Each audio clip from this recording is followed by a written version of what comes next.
కూటమి ప్రభుత్వం చేనేత కార్మికులకు అండగా ఉంటుందని, చేనేత కార్మికులు ఆర్థికంగా చేయూతనిచ్చే విధంగా విద్యుత్ బిల్లులో మినహాయింపు ఇస్తూ ఆసరాగా నిలుస్తుందని రూరల్ ఎమ్మెల్యే పంతం నానాజీ అన్నారు. కాకినాడ గుడారగుంట రూరల్ శాసనసభ్యులు పంతం నానాజీ నివాసం వద్ద ఏర్పాటు చేసిన కార్యక్రమంలో అర్హులైన లబ్ధిదారులైన కాకినాడ రూరల్ ఎమ్మెల్యే పంతం నానాజీ చేతుల మీదుగా చేనేత కార్మికులకు విద్యుత్ బిల్ మినహాయింపు ఇస్తూ సర్టిఫికెట్లను అందజేశారు. ఈ సందర్భంగా పంతం నానాజీ మాట్లాడుతూ చేనేత కార్మికులకు విద్యుత్ బిల్ మినహాయింపుతో ప్రతి నెల వారికి సుమారు 700 వరకు సంవత్సరానికి 10,000 ఆదా అవుతుందని, తద్వారా చేనేత రంగం అభివృద్ధి చెందేందుకు దోహదపడుతుందన్నారు. కూటమి ప్రభుత్వంలో ముఖ్యమంత్రి చంద్రబాబు నాయుడు, ఉప ముఖ్యమంత్రి పవన్ కళ్యాణ్, మంత్రి లోకేష్ యాదవ్తో చేనేత కార్మికులకు అండగా ఉంటూ తీసుకున్న ఈ నిర్ణయంతో చేనేత రంగం తిరిగి పూర్వ వైభవం సాధిస్తుందని ధీమా వ్యక్తం చేశారు. ఈ కార్యక్రమంలో ఎమ్మెల్సీ కర్రి పద్మశ్రీ, టీడీపీ పిల్లి సత్యనారాయణమూర్తి తదితరులు పాల్గొన్నారు. కాకినాడ నియోజకవర్గంలో రూరల్ నియోజకవర్గంలో 59 కుటుంబాలను గుర్తించడం జరిగింది.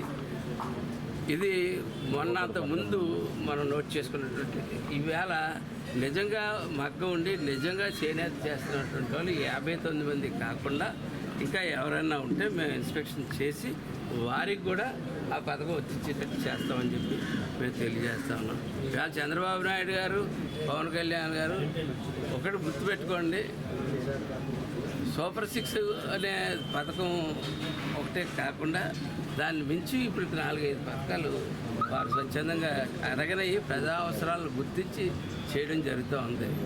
అట్లాగే ఉన్న 2 సూపర్ 6 మిగిలి కూడా ఈ సంవత్సరంలో పూర్తి చేసి దానికి ఈ ఫైనాన్షియల్ ఇయర్ ఇవాళ స్టార్ట్ అవుతున్న ఫైనాన్షియల్ ఇయర్లో పూర్తి చేయడానికి సన్నాహాలు జరుగుతూ ఉన్నాయి. కాబట్టి ఒక్కటి మటుకు అందరూ గుర్తుంచుకోవాల్సింది, ప్రతి ఒక్క వర్గానికి, ప్రతి ఒక్క ప్రజానికానికి ఇది ప్రతిపక్షాల్లో ఉన్నటువంటి వ్యక్తులు, వేరే పార్టీలో ఉన్న వ్యక్తులు, అనర్హులు కారు, వాళ్ళందరినీ కూడా గత ప్రభుత్వంలా కాకుండా అందరినీ ఒకటే గట్టి మీద చూసి అందరినీ ఒకలా చేయడం సద్హృదయంతో వారు ముందుకు చంద్రబాబు నాయుడు గారు, పవన్ కళ్యాణ్ గారు ముందుకు వెళ్తూ ఉన్నారు. కాబట్టి మేము కూడా ఇక్కడ కూటమి నాయకులు అందరూ కలిసి ఈ కార్యక్రమాన్ని చక్కగా కలుసుకుని కూటమి నాయకులు ఎవరైనా ఇంకేమన్నా రికమెండ్ చేసి ఎవరైనా ఉన్నారంటే ఇన్స్పెక్షన్ చేసి తప్పకుండా ప్రతి ఒక్కరికి కూడా న్యాయం చేస్తామని చెప్పి తెలియజేసుకుంటూ చేనేత కార్మికులకి భరోసాగా నిలబడినందుకు ముఖ్యమంత్రి గారికి, ఉప ముఖ్యమంత్రి గారికి, లోకేష్ గారికి కూడా ధన్యవాదాలు తెలియదు. బయటి సమాజంలో పనికెళ్తుంటే 10,000 రూపాయలు, 800, 1,200 రూపాయలు తెచ్చుకుంటే కనీసం వాళ్ళు నేర్చిన చీరకు 300, 400 రూపాయలు వస్తున్నప్పుడు కొన్నాళ్ళకి ఈ వృత్తి లేకుండా పోయేలాగా ఉంది. ఇప్పుడు వాళ్ళ కొడుకునే ఆ వృత్తిని నేర్చుకోవటం లేదని అక్కడున్న లబ్ధిదారులందరూ కూడా చెప్పడం జరిగింది. ఏది ఏమైనా స్థానిక ఎమ్మెల్యే గారు ఇతరత్ర ఎక్కడెక్కడ ఈ లబ్ధి పొందారో అన్నిని ఒక మాట కుటుంబ ప్రభుత్వం దృష్టికి మీటింగ్ అయినప్పుడు వారి యొక్క స్థితిగతుల మీద ఇంకా వీళ్ళని పుషప్ చేయాలి, ఎంతో కొంత వీళ్ళని పైకి తీసుకురావాలి. నేర్చిన చీరలని డైరెక్ట్గా ఇక్కడ ఉప్పాడు ఎట్టుకెళ్ళటం, ఉప్పాడు నుంచి వాళ్ళకి కోదికిని కట్టుకెళ్ళటం, ఇవన్నీ కూడా ఇక్కడ మా నియోజకవర్గంలో చేస్తున్నది మాత్రం చాకరీ కనపడుతుంది కాదు, వెట్టి చాకరీలా కనపడుతుంది.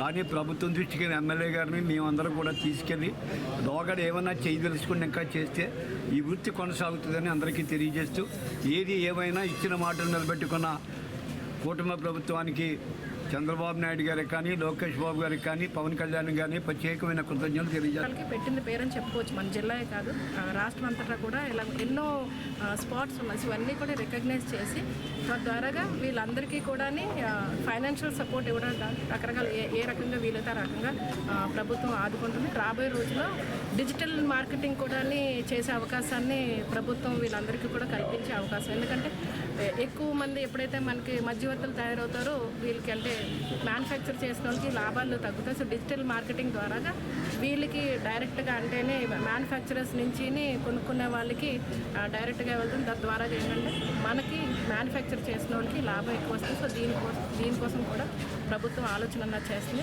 మాకు అనిపిస్తుంది అంటే అన్నిటికంటే బెస్ట్ ఇనిషియేటివ్. మరి దీని అనౌన్స్మెంట్ మన రూరల్ ఎమ్మెల్యే పంతం నానాజీ గారు గృహం దగ్గర ఇక్కడ అనౌన్స్ చేయడంలో మాకు చాలా ఆనందంగా ఉంది.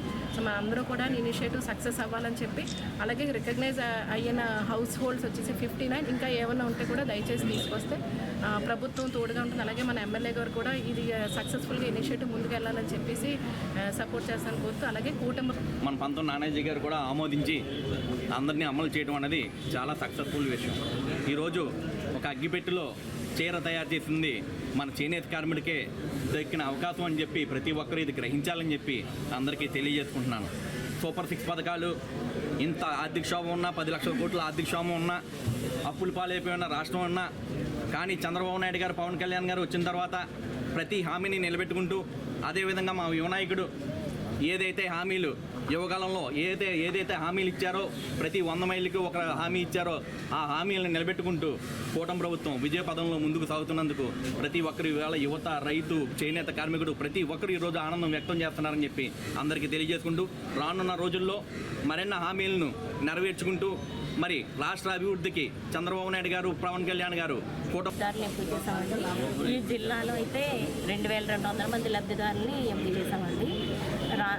గౌరవనీయులైన సీఎం చంద్రబాబు నాయుడు గారికి, అలాగే ఉప ముఖ్యమంత్రి వైఎస్ పవన్ కళ్యాణ్ గారికి రాష్ట్రం ఎన్ని ఒడిదుడుకులు ఎదుర్కొంటున్నా సరే ఈ పథకం అమలు చేస్తున్నందుకు మా చేనేత కార్మికులందరి తరఫున ధన్యవాదాలు. ప్రతిరోజు ఏదో పథకాలు విడుదల చేస్తున్నట్టుగానే కనపడుతుంది.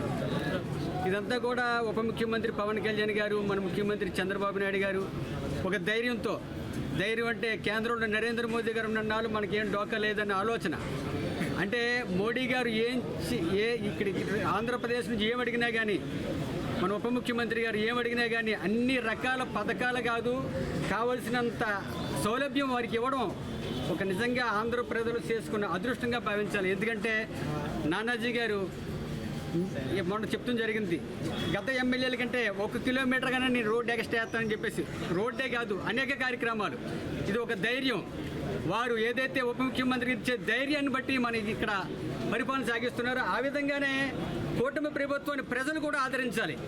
ప్రజలు ఆదరిస్తేనే రాబోయే రోజుల్లో ఇంకా అభివృద్ధి చేసుకోవడానికి అవకాశం ఉంటుంది. అంతేగాని మొన్న ఉప ముఖ్యమంత్రి గారు శాసనసభలో చెప్పినట్లుగా ఏదైతే ఏమన్నారో మీకు తెలుసు, ఆ ప్రభుత్వం ఎట్టి పరిస్థితుల్లో రాదు, మీరు ధైర్యంతో ముందుకు వెళ్ళండి. కార్యకర్తలు, నాయకులు అందరూ కూడా, ప్రజలందరూ మన వైపే చూస్తారు. రాబోయే రోజులు అనేక కార్యక్రమాలు మనం ముందుకు తీసుకెళ్తాం అనే ఆలోచనతో ప్రతి ఒక్కరికి కూడా ధైర్యాన్ని ఇచ్చి భరోసా ఇచ్చారు. కాబట్టి తప్పకుండా కూటమి ప్రభుత్వాన్ని ఆదరిస్తారని చెప్పేసి